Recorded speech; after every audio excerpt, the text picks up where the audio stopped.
친명도 없고 비명도 없고 반명도 없습니다. 모든 후보들은 공정한 기회를 갖게 될 것입니다.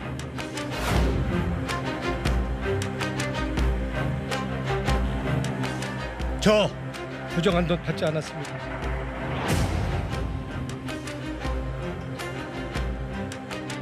국회가 내릴 오늘 결정에 대한민국 민주주의의 앞날이 달려 있습니다.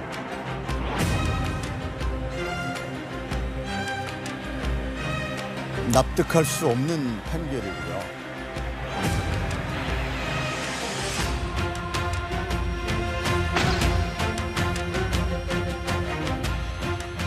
성남 시민의 자산인 개발 이권을 미리 짜고 내정한 김만배 일당에게 고의로 헐값에 팔아넘긴 것이고, 유력 정치인이기 때문에 도망갈 염려가 없다는 주장대로라면 전직 대통령, 대기업 회장들은 왜 구속되어 재판을 받았는지 설명할 수 없을 겁니다.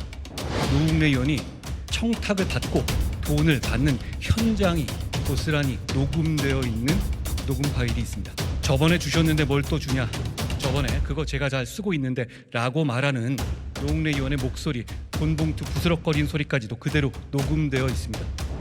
김어준 씨나 황운하 의원과 같은 직업적인 음모론자들이 이런 이국민적 비극을 이용해서 정치 장사를 하는 건 잘못된 거라고 생각합니다. 왜 이재명, 노웅래 이 두 사람은 지금 기소가 돼서 피고인 신분으로 재판을 받고 있다. 황운하 의원 같은 경우는 한 발 더 나아가서 1심 결과도 나왔죠. 징역 3년, 의원직 상실형에 해당하는 1심 3년이 나왔는데도 부적격이 아니라 적격 판정을 내린 것은 이거 옳지 않아요. 윤석열 정부에서 기소가 되거나 윤석열 정부에서 뭔가 실형이 선고된 사건에 대해서는 예외로 하자, 이런 공감대가 있어요. 그래서 적격 판정을 내린 겁니다. 그런데 반대의 목소리도 나와요. 아니 말이에요.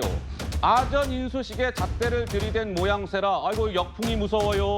이럴 거면 검증 왜 합니까? 그냥 다 적격 판정 내리면 되지요. 시스템 공천이 아니라 북한의 수령 시스템을 닮은 공천이다, 이런 느낌을 받았습니다. 모든 성과는 수령에게, 모든 과언은 정적에게. 이재명을 위한 자기 편 아니면은 비명이라고 몰고, 그걸로도 안 되면 해당 행위자로 몰고, 누가 봐도 경쟁자를 원천 제거하기 위한 꼼수죠. 도대체 기준이 뭔지를 모르겠습니다. 자, 보면 이재명 대표 지금 일주일에 재판 3개씩 받고 있습니다. 황운하 의원 1심에서 징역 3년을 선고받았습니다. 자, 그리고 노웅래 의원 부스럭거리는 돈봉투 소리, 그거 관련해서 기소가 돼서 재판을 받고 있는 상황이죠. 자, 그런데 이분들이 다 적격이라는 겁니다. 자, 그런데 여기서 떨어진 분들이 있습니다. 전병헌 전 정무석, 이분은 예전에 문재인 정부 때 정무석 할 때 이제 e스포츠 재단으로부터 돈을 받은 혐의로 이제 구속이 돼서, 근데 이제 3년 복권이 됐어요. 예. 거기에 또 있는 이창호 전 구청장이라든지 최성전 이 시장이라든지 이런 분들은 다 또 뭐 경선에 불복했다든지 뭐 이런 걸로 했는데요.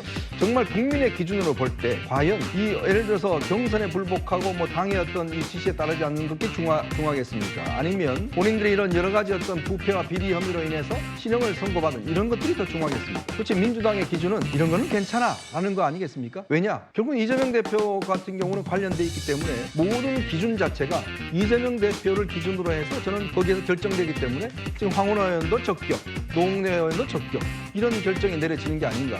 자, 그렇다면 얼마 전에 이낙연 전 대표가 이런 이야기를 했습니다. 민주당의 의원 중에 41%가 범죄자다, 전과자다, 이런 이야기 했어요. 예. 물론 운동권 관련된 전과를 빼면 16%입니다. 그렇죠. 자, 그러면 이런 분들 다시 공천해서 당선시키면 어떤 걸까요? 과연 국민들에게 이런 분들을 떳떳하게, 그리고 이 황운하 의원은 지금 본인이 이미 21대 총선 출마할 때 기소가 됐습니다. 자, 재판이 내내 연기되다가 결국 최근에야 1심 선고가 났어요. 자, 그러면 또 2심 선고 날 때까지 그럼 내내 그러면 다음 국회의원 당선되면 또 다음 22대 국회 하실 건가요? 정말 이거는 국민에게 염치가 없는 거 아닙니까? 민주적이고 공정하다고 말을 하지 말던가.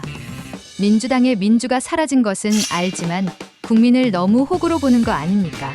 언젠간 꼭 한 만큼 돌아갈 것입니다.